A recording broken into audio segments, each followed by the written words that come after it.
Book of Heaven, Volume 27, January 20th, 1930. How beautiful is the living in the divine will. The soul places God in the condition of repeating his works. How the Divine Fiat acts as actor and spectator. I was doing my round in the divine will, and I arrived at that point when the Queen of Heaven was created, and the divinity laid down the garments of justice, and as though putting on the garments of feast, it renewed the solemn act of the beginning of creation, calling to life the noble creature who, by living in the divine will, the only purpose for which God had created man, would not go out of the house of her Father, because only our human will puts us outside of God, of his dwelling, outside of his goods, of his sanctity, of his light.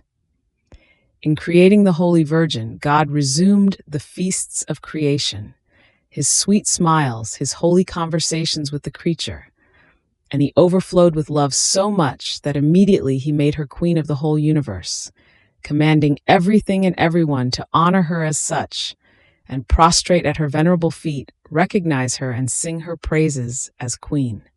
So according to my usual way, I was singing the praises of my mother queen, hailing her, in the name of all, Queen of heaven and earth, Queen of hearts and celestial empress who rules over everything and even in her creator. Oh, please, I was saying to her, with your universal empire rule over all, so that the human will may surrender the rights to the divine will. Rule over our God, that the divine fiat may descend into the hearts and reign in them on earth as it does in heaven.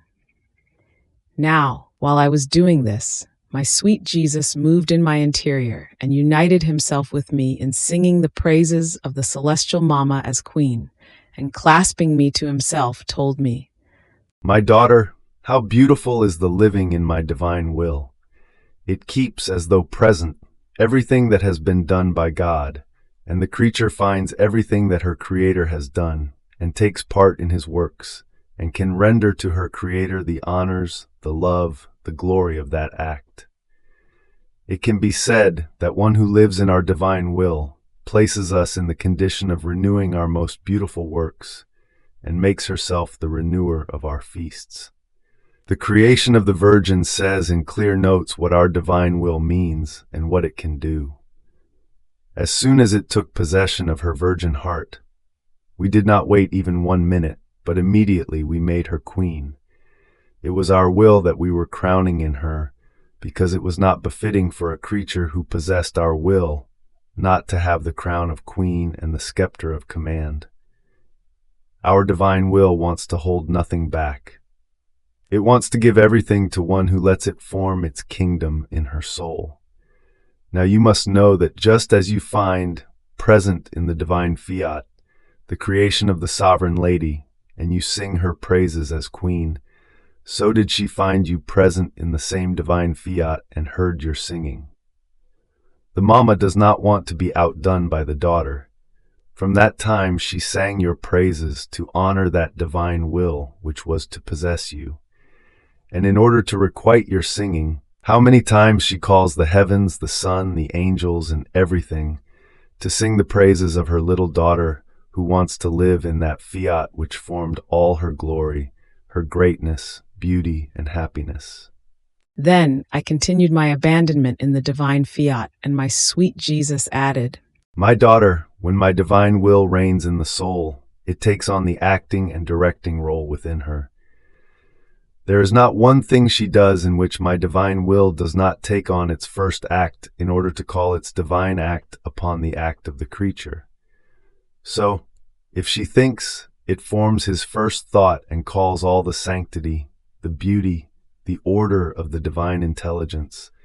And since the creature is incapable, nor does she have sufficient space to receive our intelligence every time my fiat does it, its first act in the intelligence of the creature with its power can come.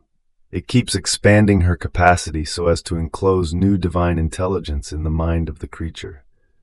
Therefore it can be said that, there, where it reigns, my will is the first to breathe, the first to palpitate, the first act of the blood circulation, so as to form in the creature its divine breathing, its heartbeat of light, and in the blood circulation the total transformation of its divine will in her soul and body.